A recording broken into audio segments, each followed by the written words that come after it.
Chapter 5.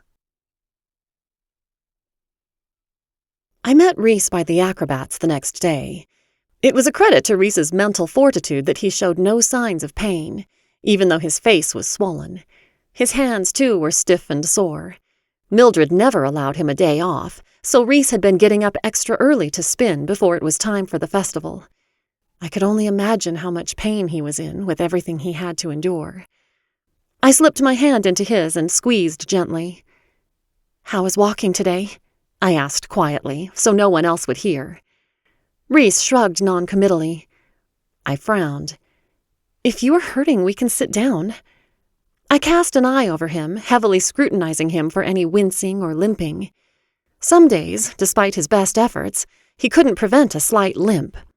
There was no limp that day, but with Rhys, that didn't mean he wasn't in pain. As if he could read my thoughts, Rhys flashed a grin. "Being able to walk pain-free is a blessing. Being able to walk without showing the pain is a skill." "So you've said before," I grumbled. "You are too skilled for your own good." Edna spotted my and Rhys's clasped hands and hurried over. While Edna and I weren't close, we knew each other well enough and were friendly. She apprenticed to the baker, had a plump, cheerful face, and was far too forgiving for her own good. "I didn't see you two yesterday," she accused, waggling her finger in our direction. "I thought you would be the first to lead out the dances." I shook my head. Knowing of Edna's crush on Hrothgard, I hesitated to tell her about the reason for our absence. "We just didn't make it over," I said, at the same time Rhys baldly stated, "Hrothgard punched me." Edna gaped at Rhys, her eyes wide with shock. "He did what? Was it an accident?" No, rest assured that it was quite intentional." She looked so aghast by this revelation that I nearly laughed. I liked Edna, but she was astoundingly naive, always prepared to believe the best in everyone, and utterly appalled when they fell short of what she believed they could be. It was the only reason I could come up with for why she would be attracted to someone like Hrothgard. She didn't see him for what he really was. Edna accompanied us for a short while, listening to the minstrels performing while keeping her eyes peeled for Hrothgard. It didn't take long to find him. He was being trailed by a handful of watchful soldiers, cautiously keeping an eye on his every move. Hrothgard looked livid at being babysat, and he faded from view along with Edna, who bustled after him, though the captain of the guard stayed and gave a jovial wave when he spotted me. He strolled over and winked as he saw Rhys holding my hand.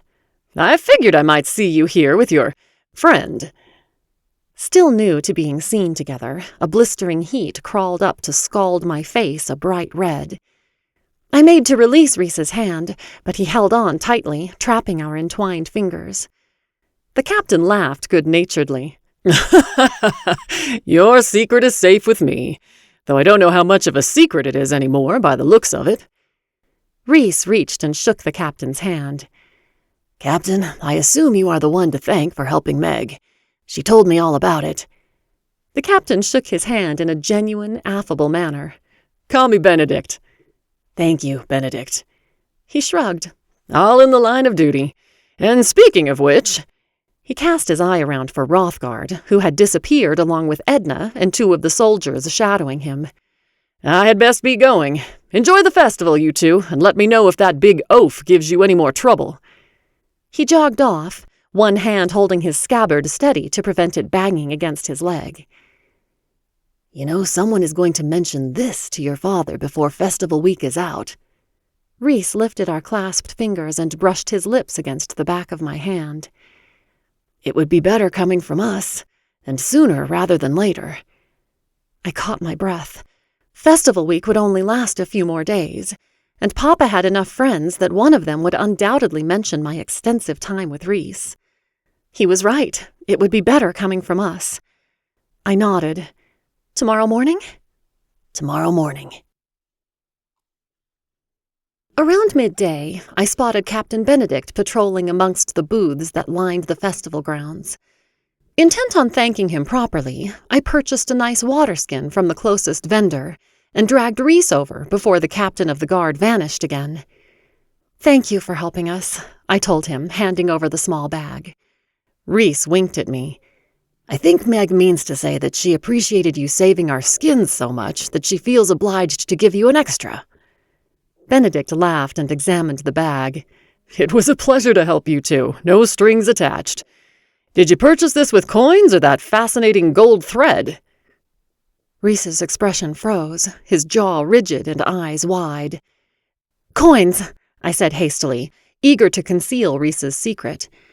I had all but forgotten that Benedict had seen one of the spools as it fell out of my bag the day he helped me. "I found that spool."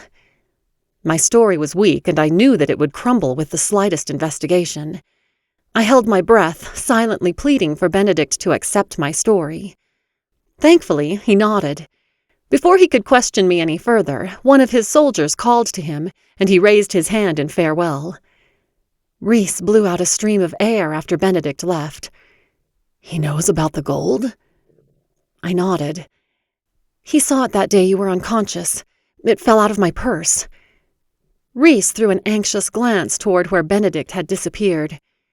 "Just so long as he doesn't start trying to locate the source of it."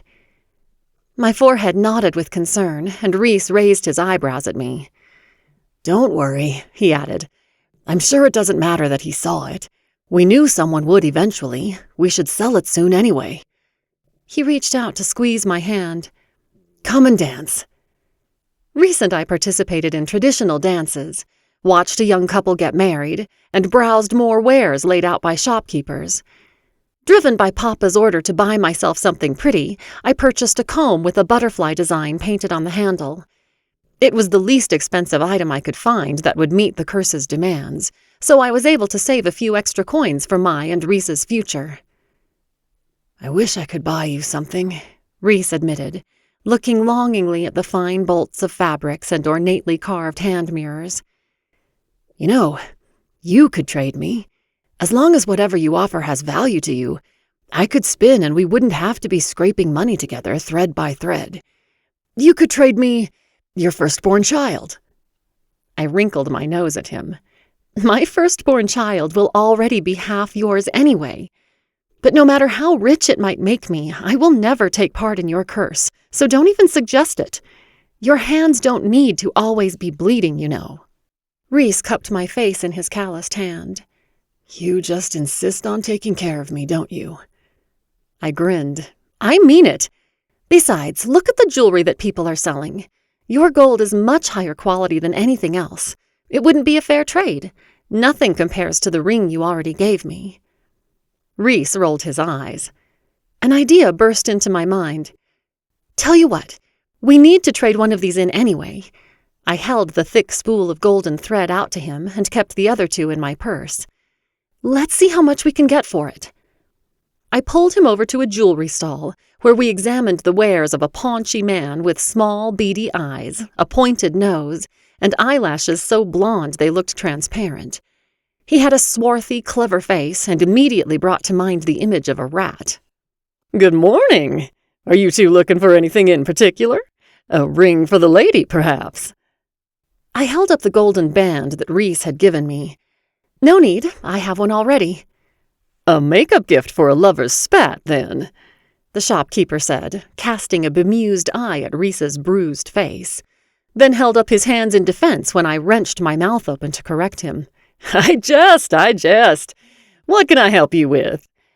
His eyes gravitated toward my mother's necklace around my throat. "I offer competitive prices if you are here to trade." My hand closed instinctively around the necklace. The thin silver chain suddenly felt cold against my throat, and I opened my mouth to refuse and to say that it had sentimental value. But before I could utter a sound, Rhys's arm went protectively around my shoulders. "The necklace isn't for sale," he told the shopkeeper firmly. "But we do have something else to trade."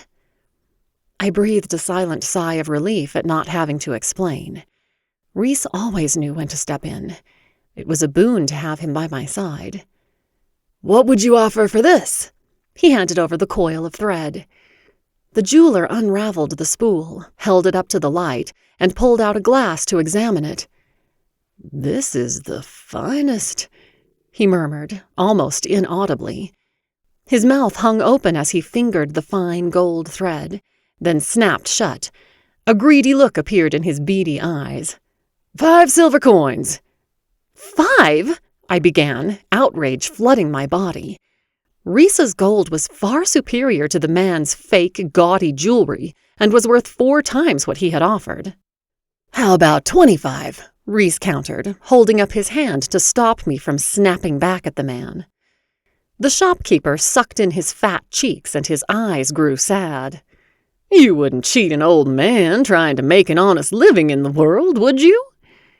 Without missing a beat, Rhys shot back. That depends on how quickly you would cheat a young couple with nothing to our names. I thought the man would be annoyed with Rhys's accusations, but he wasn't. Instead, the exaggerated, gloomy expression disappeared, and a grin broke out over his face. 7. 23. 9, and you would be lucky to get it. 20 silvers and 2 coppers, and you are a con man for thinking that 9 is anywhere close to reasonable. I rolled my eyes and took a step backward, allowing them to continue their argument without interruption. Rhys and the shopkeeper seemed more than happy haggling over the price, with neither getting hurt feelings at the name-calling and verbal jabs. Their raised voices drew a small crowd, including Benedict and several couples, much to the delight of the paunchy man, who held up some of his wares to the onlookers. I had to hand it to him. He knew just how to angle his merchandise so that it caught the sunlight and flashed attractively, dazzling the knot of curious festival-goers. The negotiation continued in earnest. Rhys and the shopkeeper continued to inch along the middle ground, one countering with a few coppers more or less, coupled with a thinly veiled insult about the other's business skills if they turned down such a fair offer. After almost a half-hour of haggling, the shopkeeper finally burst out, Let it never be said that generous Tom didn't offer a fair price to his customers. 17 silvers and 6 coppers, final offer. Deal. They shook hands as the crowd cheered. All that bargaining, I chuckled later on, the coins jangling cheerfully in my purse. Why didn't you both just split the difference and agree on the middle price in the first place? It would have saved a lot of time. But it takes all the fun out, Rhys responded, feigning shock that I didn't love the negotiation like he did. Besides, it is good business for the shopkeeper. Didn't you see the number of interested customers he had after that? One of the young men was looking at engagement rings when we left. Are you sure you didn't like arguing for the sake of arguing? Rhys threw back his shoulders and laughed merrily. There is truth in that, too.